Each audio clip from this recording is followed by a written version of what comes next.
This next scene is one of my favorites in the whole screenplay. This is scene 6, Act 2, scene 6. Setting is the gate of the convent inside the enclosure. Blanche and a very young sister, Sister Constance of St. Denis, are taking provisions and items for the house from the sister gatekeeper who passes them in to them. Sister Constance, "Oh no, more of these wretched beans." Blanche says, "They say that speculators are hoarding flour and Paris will soon be without bread." "Look, here is our big old iron. We are finally getting it back after such a long time. Look how the handle has been repaired. We won't hear Sister Joan of the Child Jesus cry out anymore while she blows on her fingers. Land of Goshen, is it possible at all to do any ironing with a thing like this? Land of Goshen, land of Goshen." I have to bite my tongue to keep from laughing, but it makes me so happy to hear her. That land of Goshen reminds me of the countryside and of our good villagers of Tilly. Oh, Sister Blanche, 6 weeks before I entered the convent, we celebrated my brother's marriage, and all the locals were there. 20 young girls presented him with a bouquet to the sound of drums and violins, and a general discharge of musket fire. There was a high mass, dinner at the chateau, and a dance that went on all day. I danced 5 contra dances and really put my heart into it, I assure you. The poor young men were all madly in love with me because I was full of joy, and because I was as light on my feet as any of them. Aren't you ashamed to talk like that while our Reverend Mother... Oh, my sister, to save the life of our mother, I would willingly give my poor little life, a life of nothing at all. Yes, by my faith I would. But really, at 59, isn't it high time to die? Have you never been afraid to die?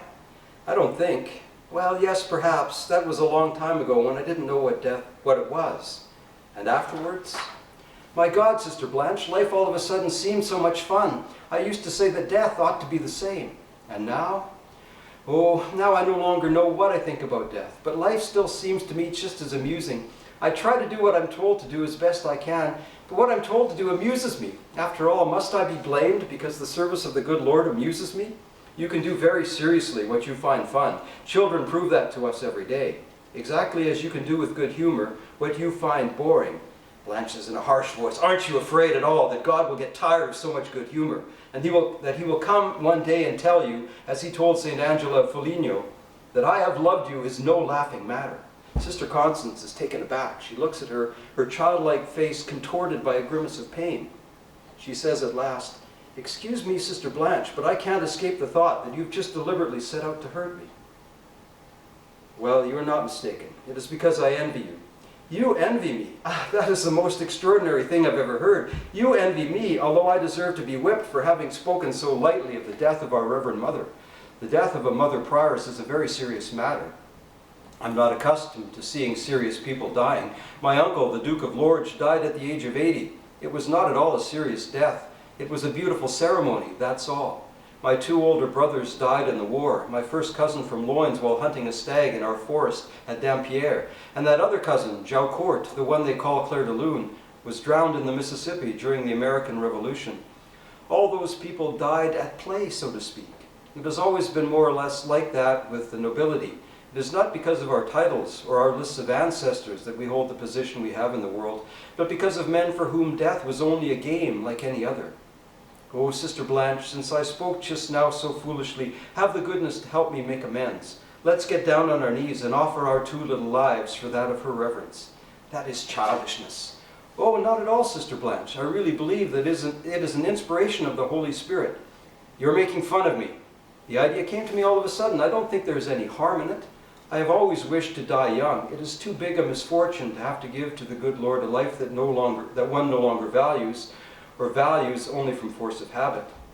What does this rigmarole have to do with me? Well, the first time I saw you, I knew that my prayer had been answered." Blanche angrily, "What prayer?" "My prayer..." "But you're making me self-conscious now, Sister Blanche. You're looking at me so strangely." Blanche advances on her. "Put down that ridiculous iron and answer me, if you please." Constance calmly puts the iron down on the table. Her pretty face takes on a pained expression, but nonetheless keeps a sort of childlike serenity. "Well, I understood that God would do me the favor of not letting me grow old, and that we would die together on the same day. Where and how, that I did not know, and to this moment I still don't know. It is what one calls a presentiment, nothing more, except for the fact that I see you so angry with me. I would not attach any importance to a crazy and foolish idea. Aren't you ashamed To believe that your life could serve as ransom for the life of anyone at all. You are as full of pride as the devil. I forbid you. She stops. The expression of stunned pain on Constance's face gradually fades as she begins to understand without quite knowing what. She bears Blanche's wild stare, and Blanche is the first to look away. Sister Constance says in a soft, sad voice with a sort of poignant dignity, "Certainly I had no intention of offending you." Most of the rest of Act 2 has to deal with the decline and death of the Mother Prioress. I just want to read a part of Scene 7, the next scene. The Prioress says to Mother Mary of the Incarnation, "Tell me frankly, if these wretched legs weren't so numb and useless, I would scarcely believe myself in danger. How many days does Dr. Javelinot give me to live?" Mother Mary of the Incarnation kneels beside the head of the bed and gently touches her crucifix to the lips of the Prioress. "Your constitution is among the strongest he has seen. He fears your passage will be long and difficult, but God himself has become a shadow.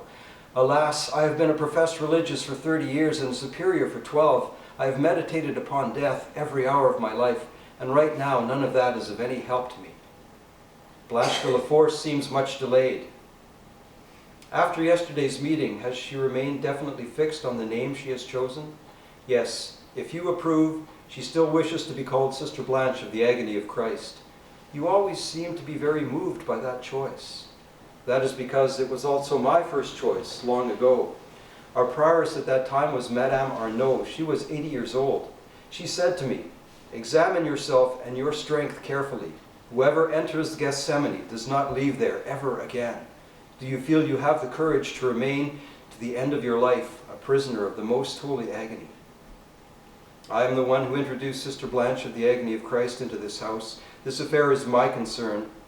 My desire is to put things in order before leaving my charge to others. Of all my daughters, no one else causes me more concern. I had thought of recommending her to your charity, but on reflection, and if God allows, this will be the last act of my office. Mother Mary, Reverend Mother, it is in the name of obedience that I will entrust Blanche de la Force to you. You will answer to me for her before God. Yes, Reverend Mother. As the act proceeds, we see the Reverend Mother Prioress slowly pass away, and her passing is not at all a peaceful passing. The scene at her deathbed is one of total confusion. I'll read that scene now. It's scene 10 of Act 2. Blanche has just gone to bed. The death knell sounds. Mournful cries echo throughout the house. It is the Prioress who is on the point of death. Terrified, Blanche leaves her cell and heads towards the light. The sisters are kneeling at the door of the infirmary. We can see the Prioress erect and supported in a kneeling position on her bed, but we cannot make out what she is saying. Her distorted face turns towards Blanche, and it is obvious that she sees her, that she calls her. Almost immediately, a religious approaches Blanche. The Reverend Mother wants you to come to her bedside. Blanche remains standing as if petrified. Her companion pushes her almost roughly. She advances toward the bed as if sleepwalking. We now see Blanche beside the Prioress. There is confusion. Several nuns are speaking at the same time. Mother Mary of the Incarnation keeps repeating, "This is foolishness. It should not be permitted."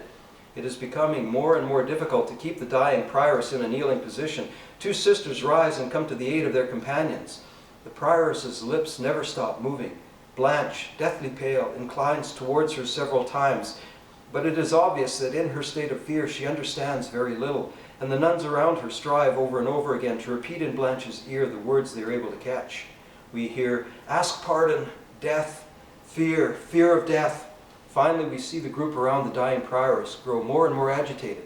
Despite all their efforts to hold her up, the Prioress collapses little by little on her bed. Blanche finally succeeds in overcoming her distress and pronounces with difficulty, "The Reverend Mother wishes... Several sisters shout something to her. She breaks off with a haggard expression, seeking a means to continue. Then she says in a voice to which despair has given a kind of assurance, "The Reverend Mother would have wished," but she falls to her knees and bursts into sobs, her face buried in the bed sheets. And so ends Act 2.